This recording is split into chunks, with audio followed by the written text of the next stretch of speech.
សួស្តីអ្នកទាំងអស់គ្នាថ្ងៃនេះខ្ញុំមានវីដេអូមួយដែលនិយាយអំពីសិស្សថ្នាក់សង្គមមិនមែនត្រូវរៀនឲ្យចប់ទេតែត្រូវរៀនឲ្យឆ្លាតតើអ្នកធ្លាប់មានអារម្មណ៍ថាខ្លួនឯងរៀនថ្នាក់សង្គមតែបែរជាមានសម្ពាធដូចរៀនថ្នាក់វិទ្យាសាស្ត្រពិតមែនអត់មិត្តភ័ក្តិគេគិតលេខរីឯយើងវិញមើលមេរៀនឡើងចង់វិលមុខអ្នកខ្លះទៀតនិយាយថាថ្នាក់សង្គមស្រួលទេចាំតែតន្ទិញទៅជាប់ហើយឈប់ស្ដាប់សម្ដីអស់នឹងទៅបើប្អូននៅតែរៀនបែបតន្ទិញដូចសេកដល់ថ្ងៃប្រឡងប្អូននឹងគាំងវិញ្ញាសាឥឡូវគេមិនមែនសួរឲ្យយើងឆ្លើយតាមសៀវភៅទាំងដុំនោះទេ Gen Z យើងគេជួយចិត្តភាពច្បាស់លាស់ចង់បាននីតិ A ថ្នាក់សង្គមបងអូនត្រូវដូររបៀបរៀនជាបន្ទាន់1កុំតន្ទិញតែត្រូវយកសាច់រឿងប្រវត្តិវិទ្យាមិនមែនគ្រាន់តែជាលេខឆ្នាំនោះទេវាគឺជារឿងភាគដ៏ធំមួយបើបងអូនយល់ពីសាច់រឿងបងអូននឹងចាំលេខឆ្នាំដោយស្វ័យប្រវត្តិ2ភ្ជាប់ជាមួយពិភពលោកពិតភូមិវិទ្យានិងសិលធម៌កុំរៀនត្រឹមក្នុងក្រដាស់មើលព័ត៌មានជុំវិញខ្លួនមើលបញ្ហាដែលបងអូនជួបរាល់ថ្ងៃរួចយកវាមកធ្វើជាឧទាហរណ៍នៅក្នុងវិញ្ញាសានេះហើយគឺជាអ្វីដែលគ្រូកែចង់ឃើញគឺភាពឆ្លាតវៃនៃការវិភាគ3សរសេរឲ្យច្រើនជាងអាន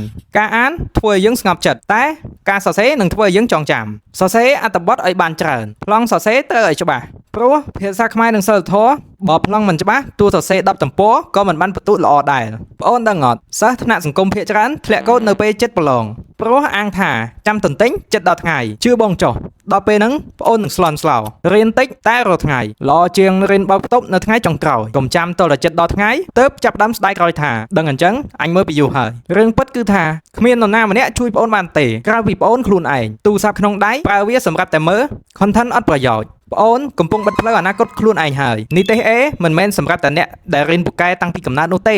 តែវាសម្រាប់អ្នកដែលរៀនត្រូវរបៀបនិងតស៊ូដល់ទីបញ្ចប់ថ្នាក់សង្គមក៏អាចក្លាយជាអធិរាជនៃនីតិ A ដែរបើបងអូនហ៊ានលះបង់ការលេងសើចឥឡូវតស៊ូបន្តិចទៅថ្ងៃចេញលទ្ធផលបងអូននឹងអរគុណខ្លួនឯងដែលមិនបោះបង់ចែករំលែកវីដេអូនេះទៅកាន់មិត្តភ័ក្តិទាំងអស់គ្នាដែលកំពុងរៀនថ្នាក់ទី12តើអ្នកទាំងអស់គ្នាយល់យ៉ាងណាចំពោះវីដេអូនេះ comment បញ្ចេញមតិខាងក្រោម